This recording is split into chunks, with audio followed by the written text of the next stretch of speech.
on va trouver au fondement de cette notion de développement durable un double constat.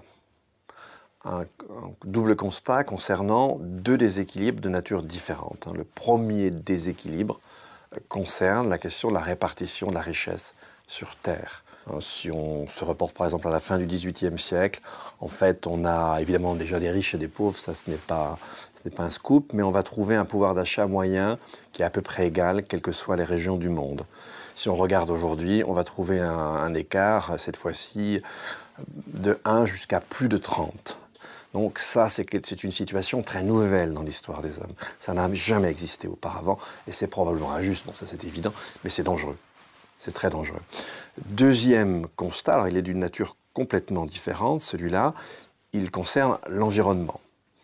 Et je dirais qu'on peut le ramener à deux sous-constats qui sont différents. Le premier de ces sous-constats, c'est l'état des ressources. On a vraiment opéré une espèce de razzia planétaire. On a vidé les mers, on a vidé les sous-sols. Et l'autre aspect de ce constat global, c'est toute la dérégulation du système Terre. Par exemple, avec le changement climatique, l'acidification des océans, avec la déplétion de la couche d'ozone, avec de multiples polluants dans l'air, dans l'eau, dans les sols, etc. Et donc, l'idée de développement durable, elle s'appuie sur ce double constat. On a deux immenses déséquilibres, l'un social, l'autre environnemental. Et l'idée du développement durable, c'est de chercher à corriger ces deux déséquilibres. Alors ça ne veut pas dire qu'il n'y a pas d'avenir, surtout pas, au contraire.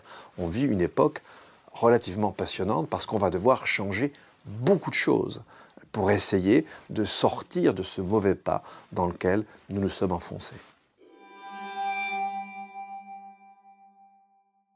Le défi du développement durable, si on regarde l'aspect environnemental des choses et pas simplement l'aspect social, c'est de faire grosso modo la même chose avec un impact moindre, c'est-à-dire en consommant moins de ressources, en consommant moins d'énergie. Ça, il est clair qu'on ne le fait pas avec les techniques telles qu'elles existent. Et on ne pourra pas construire un monde meilleur, un monde plus solidaire, un monde avec un impact de nos activités en termes de consommation de ressources, en termes de consommation d'énergie, à technique constante. C'est complètement absurde. On va devoir changer nos technologies. Approprier en quelque sorte les technologies au développement durable, c'est les penser autrement. Autrefois, on ne se souciait que du marché, que d'une efficacité directe. Or aujourd'hui, il s'agit de tout autre chose. Il s'agit de concevoir des techniques qui permettent précisément de réduire énormément notre impact sur le milieu, donc des techniques moins invasives, plus inventives, plus souples, moins lourdes, etc. Et pas seulement ça, pas simplement être soucieux de l'impact sur le milieu, mais aussi être soucieux de l'impact des techniques sur autrui, sur les autres hommes, sur précisément les relations de disparité en termes de richesse, etc. Donc le développement durable, c'est penser et pratiquer autrement les techniques. Et ça, effectivement, ça en passe nécessairement par une éducation autre.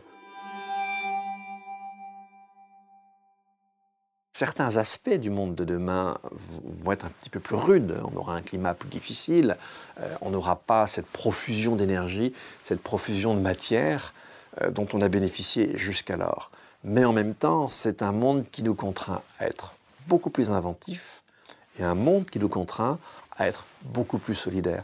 En fait, c'est un monde où on va devoir à nouveau réfléchir aux finalités, aux raisons pour lesquelles on fait ce que l'on fait. Et ne plus s'en remettre, par exemple, à l'automatisme du marché. On voit, il nous a conduit. Le résultat n'est pas tout à fait génial. Donc on est un monde dans lequel, enfin le monde qui vient est un monde dans lequel on va devoir être plus inventif, plus solidaire, et ce sera au bout du compte un monde plus sensé.